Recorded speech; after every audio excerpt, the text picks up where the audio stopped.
विश्व सतत ऊर्जा दिवस एवं राष्ट्रीय विज्ञान दिवस के उपलक्ष्य में 28 फरवरी 2023 को सेव अर्थ मिशन का आयोजन परिवर्तन संस्था और यस वर्ल्ड कम्युनिटी द्वारा किया जा रहा है।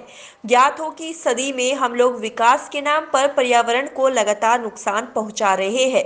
अब हम ऐसी स्थिति में पहुंच गए हैं कि हम पर्यावरण संरक्षण के बिना इस ग्रह पर लंबे समय तक जीवित नहीं रह सकते हैं।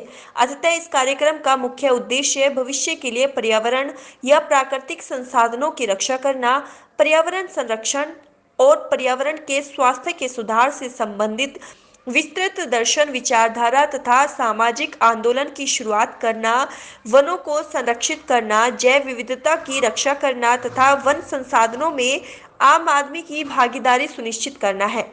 इस कार्यक्रम में पर्यावरण संरक्षण संवर्धन में उत्कृष्ट कार्य करने के लिए कई नामचीन हस्तियों को भी सम्मानित किया जाएगा।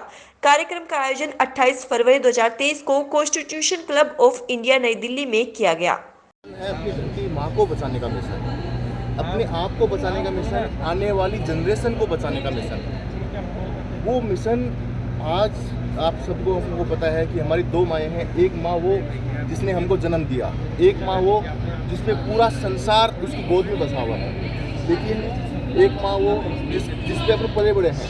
लेकिन वो माँ आज एक विकट परिस्थिति के अंदर है। आज वो अब तक के सबसे गर्म युग में मतलब तड़प के जी रही है वो माँ।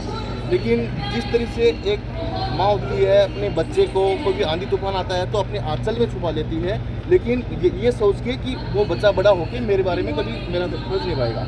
उसी तरीके से बहुत सारे अपने बेटे अपना फर्ज भूल गए हैं। इसी तरीके वो आज टाइम आ गया है अपनी धरती माँ के बेटे वो करते हुए निभाने का टाइम आ गया है।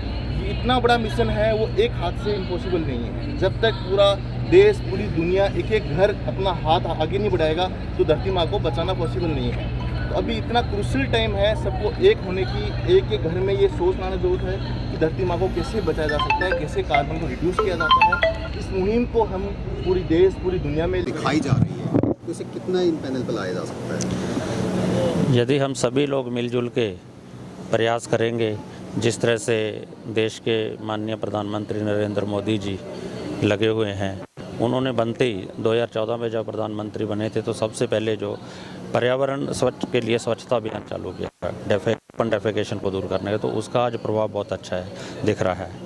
वातावरण साफ सुथरा तो पहले से दिखाई दे रहा है। इसी तरह से ये जो परिवर्तन संस्था का जो प्रयास है कि किस तरीके से हम जलवायु को बचा सकते हैं, साफ़ सुथरा रख सकते हैं, पानी को साफ़ सुथरा रख सकते हैं, धरती माता को किस तरह से नाजायज है जो उसके दोहारोहण है जो वो उससे कैसे बचा सकते हैं, तो ये सारा प्रयास है जो आज किया है। तो हमें भी आके इस संस्था के जो विचार सुनने और इनकी जो नीतियां हैं वो अच्छी लगी हैं, और ज़रूर हमें सभी लोगों को ये प्रयास करना चाहिए कि हमें पर्यावरण को बचाने के लिए अपने ज़्यादा से ज़्यादा योगदान देना चाहिए। G20 के उसी में आज का जो ये कार्यक्रम था ग्लोबल का, इन्वायरमेंट का, उस कार्यक्रम में हम आए थे। तो इसमें सबसे पहले जो धरती है उसको कैसे बचाया जाए, इसके लिए जिस प्रकार से हमारे रिवर वगैरह हैं, नाले हैं, जिनके नेचुरल फ्लो हैं, उनके साथ छेड़खानी ना की जाए। जिस प्रकार से देश में इलीगल माइनिंग ना की जाए जिससे पानी दूसरी दिशा में जाए, भूमि का कटाव करे, उसमें पूरे देश में इस बात का विशेष तरह से ध्यान देना चाहिए। दूसरी बात, मैंने सुझाव भी दिया है पूरे देश के लिए कि जिस प्रकार से हरियाणा प्रदेश में माननीय मनोहर लाल जी ने हमने पौंड अथॉरिटी बनाई है और उसमें 6753 हमारे गांव हैं। हमने फर्स्ट फेज में 1000 गांव को लिया है। हम अर्बन में या रूरल में जो गांव हैं, हम उस तालाब की रिटेनिंग वाल करेंगे और उसको 5 पोर्ट सिस्टम करेंगे। उसमें जो गंदा पानी है सारा फर्स्ट फेज में आएगा, सेकंड में, थर्ड में, फोर्थ में, जो फिफ्थ में जाएगा उस पानी को हम एग्रीकल्चर में यूटिलाइज करेंगे। एक तो जो वाटर लेवल आज जो डाउन जाता जा रहा है, जो डार्क जोन होते जा रहे हैं, उसका फ़ायदा होगा।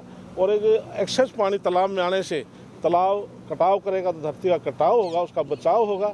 तो इसलिए उस अथॉरिटी से हमने इसका लाभ प्रदेश के अंदर मिला। पूरे देश में इस प्रकार की अथॉरिटी, पौंड अथॉरिटी बननी चाहिए। पर्यावरण के लिए लोगों को मोटिवेट करने के लिए सरकार हमारी प्रयासरत है।